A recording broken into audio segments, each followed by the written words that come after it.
အားလုံးမင်္ဂလာပါဗျာဒီနေ့ဒီဆူစကီကားလေးကမေမျိုးကနေလာရောက်ပြုပြင်တာပါလှုပ်ချက်အခြေအနေလေးတွေတော့ဗီဒီယိုထဲမှာမြင်ရတဲ့အတိုင်းပါဗျာဒါဘာမှဖြုတ်မချခင်မို့ဗျာအပြင်ကနေမြင်ရတာတော့သိပြီးတော့ဒဏ်ရာတော့မများလာဘူးဆိုပေမဲ့လို့ဒီဘာမှအောက်ဖြုတ်ချပြီးတဲ့အနေထားကြတော့လှုပ်ချက်တွေတအားများပါတယ်ဗျာလို့အဲ့ဒါဒီအခြေအနေလေးပြီးစီးသွားအောင်လေးဒါလုံပြီးသားချိန်နေပါဗျာမိုးချုံမှပြီးပါတယ်ဗျာ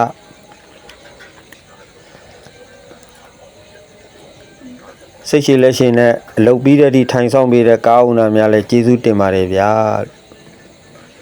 ဒီလုံချက်ဒီချိန်နေလေးကဈေးနှုန်းဘယ်လောက်ကျလဲ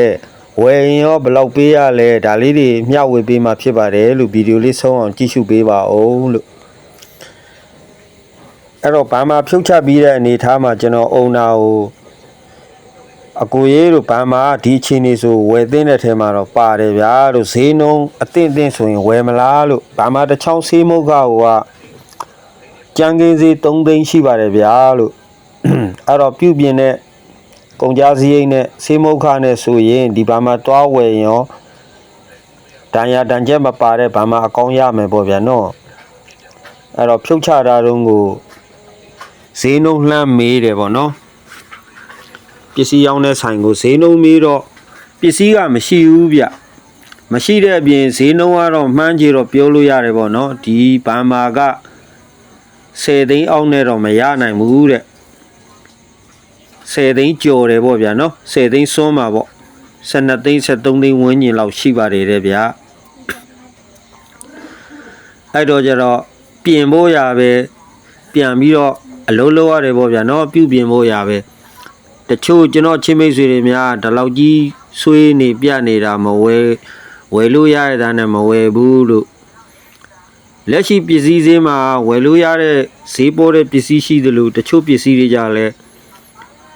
ဘာကြောင်မှန်းတော့မသိဘူးဗျာဈေးတွေအင်မတန်ကြီးနေပါတယ်လို့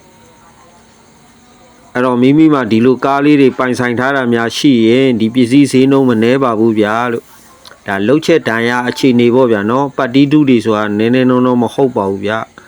အထူကြီးတွေပါအဲ့ဒါတွေအကုန်လုံးဘာမှဆေးမုံမှဖြစ်တဲ့အတွက်ကျွန်တော်ကခွာချပြီးတော့ကောင်းမွန်အောင်အယိုးစစ်တွေအတွင်းထဲမှာဆိုကျွန်တော်ပိုးပေးထားရတယ်ဗျာဒီနေရာကသူကအဓိကမိန်ကြပါတယ်လို့လူပြောရင်ဒါဒူးစစ်ပေါ့ဗျာဒီတစ်စစ်ချိုးနေရာ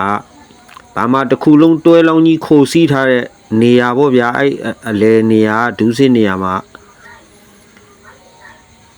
အဲ့တော့ဒီဘာမှတစ်ချောင်းလေးနဲ့နေတာတနေကုန်အချိန်ကုန်သွားပါတယ်ဗျာနော်ဒီကားမှာအုံနာတခြားနေရာအပိုင်းလေးတွေပြုပြင်ကျင်တာလေးတွေအများကြီးရှိပါသေးတယ်နော်အဲ့တော့အပြင်ဘက်ကနေဆေးတုပ်လို့ကောင်းလို့တော့အောက်ချမ်းကိုတော့အကုန်လုံးဆွဲခွာတာမဟုတ်ဘဲနဲ့ကွဲသလောက်လေးပဲပြုပြင်ဖာထေးလိုက်ရတယ်ပေါ့ဗျာအချိန်မလောင်းရတဲ့အတွက်နော်အဲ့တော့ယုံကြည်စွာလာရောက်အနံ့အားပေးကြတဲ့ကားဦးနာများကျေးဇူးတင်ပါတယ်ဗျာကျွန်တော်ဒီဘာမှ3သိန်းကြပါတယ်လို့ဒါပေမဲ့ကျွန်တော်2000လျှော့ယူပေးပါမယ်လို့အဲ့တော့2သိန်းနဲ့8000ကြပါတယ်ဗျာအဲ့တော့မိကားတွေမှာဒီလိုလှုပ်ချက်ကလေးတွေပါနေတယ်ဖြစ်နေတယ်ဆိုရင်ကြားသိတဲ့ဈေးနှုန်းလေးတွေသိရအောင်လို့မျှဝေပေးခြင်းဖြစ်ပါတယ်ဗျာကျေးဇူးပေးကြတဲ့ပရိသတ်များလည်းကျေးဇူးတင်ပါတယ်ဗျာဒါဝယ်ရရင်10သိန်းကျော်တဲ့ဘာမှပါနော်